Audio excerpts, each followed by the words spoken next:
Individual adjustments में सिर्फ और सिर्फ इंटरेस्ट ऑन कैपिटल बची है। इंडिविजुअल एडजस्टमेंट्स, इंडिविजुअल मतलब डिटेल में तो हमने मतलब जैसे ओवरव्यू तो सबका ही ले लिया है। इंडिविजुअली फिर हमने partners drawing, interest on drawings के सारे केसेस करे थे, कमीशन का करा था, सैलरी की डिस्कशन करी थी, remuneration, interest on partners loan, सब कुछ कवर हो गया। इंटरेस्ट ऑन पार्टनर्स कैपिटल के भी केसेस हो सकते हैं। तो अभी हम डिस्कशन करेंगे सिर्फ और सिर्फ इंटरेस्ट ऑन कैपिटल के बेसिस पे। ध्यान से देखना, क्यों देते हैं? It is a compensation on the capital invested by the partner. Sir partner को तो प्रॉफिट्स मिल ही रहे हैं, पार्टनर को तो प्रॉफिट्स मिल ही रहे हैं, तो इंटरेस्ट ऑन कैपिटल की क्या जरूरत है? इंटरेस्ट ऑन कैपिटल देंगे, फर्म का खर्चा बढ़ जाएगा, फर्म का खर्चा बढ़ जाएगा, उतने प्रॉफिट्स कम बचेंगे, वही प्रॉफिट्स तो पार्टनर्स में डिस्ट्रीब्यूट होने थे। नहीं देते इंटरेस्ट ऑन कैपिटल तो पार्टनर्स में ज्यादा प्रॉफिट डिस्ट्रीब्यूट हो जाते हैं। यस और नो? तो जरूरत ही क्या है? जरूरत है, कब जरूरत है?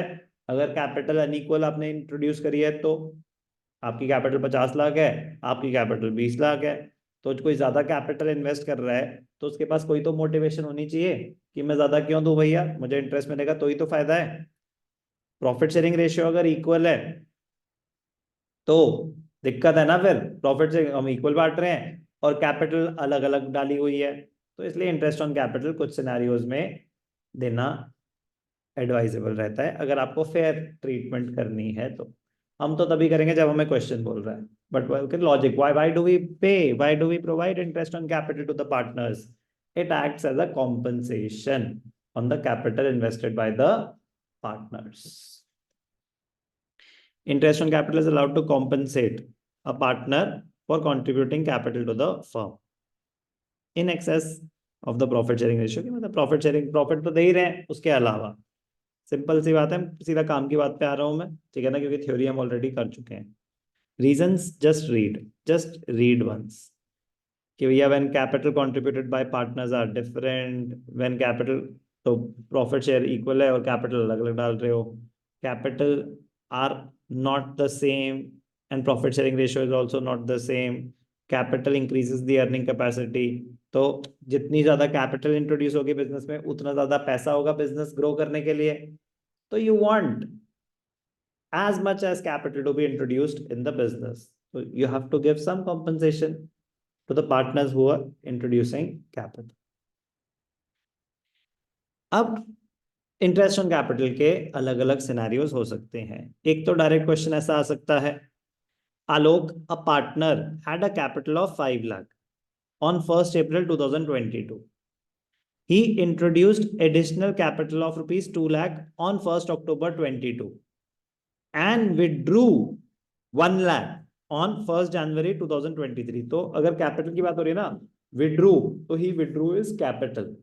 अगर लिखा होता ना drawings of the partner were this much, तो वो ड्राइंग्स आउट ऑफ, मैंने बताया ना ड्राइंग्स के बारे में अगर कुछ मेंशन नहीं है तो ड्राइंग्स आउट ऑफ प्रॉफिट है। यहाँ कैपिटल की बात हो रही है, he introduced capital and withdrew this much, तो कैपिटल की ही बात चल रही है। कैपिटल की एक सेंटेंस में कैपिटल की ही बात चल रही है, तो ये विड्रॉल ऑफ कैपिटल ही है। कह रहा है अगर इंटरेस्ट ऑन कैपिटल 10% है तो कैलकुलेट करके दिखाओ। तो पॉइंट ये बता रहा है कि कह रहा है एक तो हो सकता है कि सिर्फ कैपिटल दे रखी है 1 लाख और रेट ऑफ इंटरेस्ट दे रखा है, वो तो हम इतनी बार कैलकुलेट कर ही चुके हैं, सीधा फ्लैट रेट से मल्टीप्लाई करा, काम खत्म। ड्राइंग्स में होता है कि we assume that the drawings were made evenly और हाफ ईयर का इंटरेस्ट चार्ज करते हैं। कैपिटल में अगर कुछ मेंशन नहीं है तो हम अज्यूम करते हैं पहले से कैपिटल पड़ी हुई थी, पूरे साल का इंटरेस्ट मिलेगा, क्यों नहीं मिलेगा। लेकिन अगर डेट वाइज एडिशनल कैपिटल भी है, डेट वाइज कैपिटल विड्रॉल भी है, तो आपको इंटरेस्ट ऑन कैपिटल भी डेट वाइज कैलकुलेट करना पड़ेगा। ध्यान से देखना कैसे। अब कैलकुलेशन ऑफ आईओसी, कब आई कैपिटल? 1 April 2022, 5 लाख रुपए। He introduced additional capital of 2 lakh on 1 October, तो मतलब 1 October तक तो 5 लाख ही चले होंगे। तो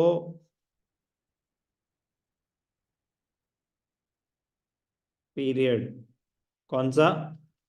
1 April 22 से 30 September 22, क्या रहा होगा इंटरेस्ट ऑन कैपिटल? 5 लाख थी कैपिटल, तो 5 लाख का कितना परसेंट? 10%। ये कितने मंथ्स हैं? 6 मंथ्स, अप्रैल मई जून जुलाई अगस्त सितंबर, 6 मंथ्स। तो 5 लाख का 10% 50,000, 50,000 का हाफ 25,000। ये बात समझ आई? फिर 1 अक्टूबर को पार्टनर लेके आया 2 लाख रुपए।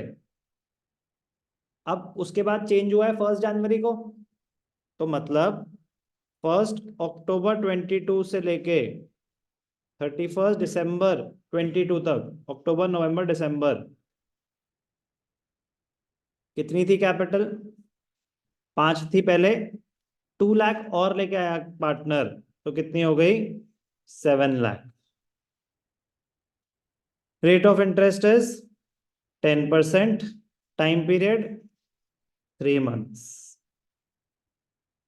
7 लाख का 10%, 70,000, 70,000 का 1/4, मतलब हाफ 35, 35 का हाफ 17,500। फिर क्या हुआ? 1 जनवरी 23 को विड्रू 1 लाख, 1 लाख विड्रॉ कर लिए, तो कितने बच गए? 6 लाख बाकी पीरियड के लिए। 31 मार्च 23, 3 मंथ्स।